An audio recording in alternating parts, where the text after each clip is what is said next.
Hi everyone, welcome back to my channel. If you don't know me already, my name is Matthew Fayisa and I'm a medical student from King's College London. Today's theme is productivity. What is it? Some see it as completing an infinite amount of tasks in a day or selected time period. I see it as simply completing your goals for the day, no matter the number. Always start the day as you mean to go on. Washing your face, cleaning your teeth, and obviously brushing your hair for them waves. At around 9:30 AM, I prepare breakfast. Today, I'm only having something simple, which is cereal and orange juice. However, on other days, I might elect for something more nutritious, such as eggs and avocados on toast. I barely drink coffee, so I try to stay away from any unnecessary caffeine as much as I can, as I know in the future years to come as a junior doctor, I will most likely become dependent on it. As you can see, I'm rocking the Tyrann Matthew jersey. If you watch American football, you know what a beast he is. After breakfast, I like to read for about 10 to 20 minutes just to prepare myself for the various work tasks of the day. I'm currently reading Do No Harm by Henry Marsh, which tells the story of his work as a brain surgeon. It's intriguing, well written, and I cannot recommend it enough.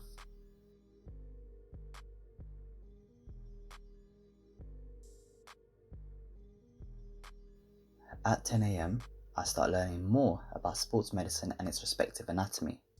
If you have seen my channel before, you know that I'm a sports fanatic and I live and breathe pretty much all sports. Which I guess is a good thing, considering I'll be doing an intercalated degree in sports medicine next year at Queen Mary. Due to no sports medicine being covered in the medicine curriculum, I recently started learning from the FIFA Medical Diploma. The first chapter I'm learning from is about injuries to the hip and how as a team doctor you would investigate athletes. An interesting variance I came across was a hop test that was used in the examination of the hip. The hop test was conducted in demonstration to test for the risk of fractures. Apparently, it reveals the potential of an avulsion fracture being present and therefore gives the doctor an idea of what is going on and justification for an x-ray to be taken. At 12, I start whizzing through some driving test questions. I did about 50 to 60 questions and started reading more about the parts I got incorrect. This section was on driving safely when on the road and how to stay safe in challenging weather conditions. I was planning on taking some practical lessons in the summer, but COVID-19 has thrown a spanner in the works, so any plans have been pushed back at least a couple of months. I finished these at around 1 PM and then proceeded to make some lunch.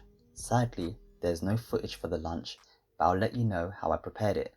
I teleported into the Atlantic Ocean to catch a wild salmon and then proceeded to douse it in butter, salt and black pepper before pan frying it and then finishing the dish off with avocados and some white rice.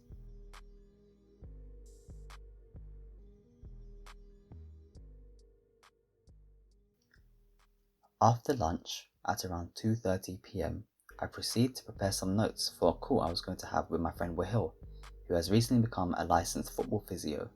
How exciting! We are going to make a video on the Premier League's Project Restart and also whether football should return in the wake of the pandemic due to the inherent risk, and finally, if it was to return, what would be the safest way to do so, whilst also providing our own solutions. If you want to check that video out, click the link in the description or the button in the top right corner. The last task of the day was to do some skipping. I recently got into skipping and believe it's an excellent way to stay fit, improve your cardiovascular health, whilst also protecting your knees from the harsh impact of activities such as running. If you want me to make an extensive video on the benefits of skipping or compare it to running, let me know and I can make one. Typically when I skip, I like to do 10 sets of 1-minute rounds, whilst alternating simultaneously between 1 and 2-footed jump. This is the end of my day and the video. I hope you enjoyed the content. It was my first vlog, so I wasn't sure how it would come out. Overall, it was a productive day. It might not be as jam-packed as other videos you see on YouTube. However, for me, that were all my tasks for the day and obviously during quarantine where I reduced workload. Make sure to subscribe to the channel, but apart from that, I'll see you guys next time.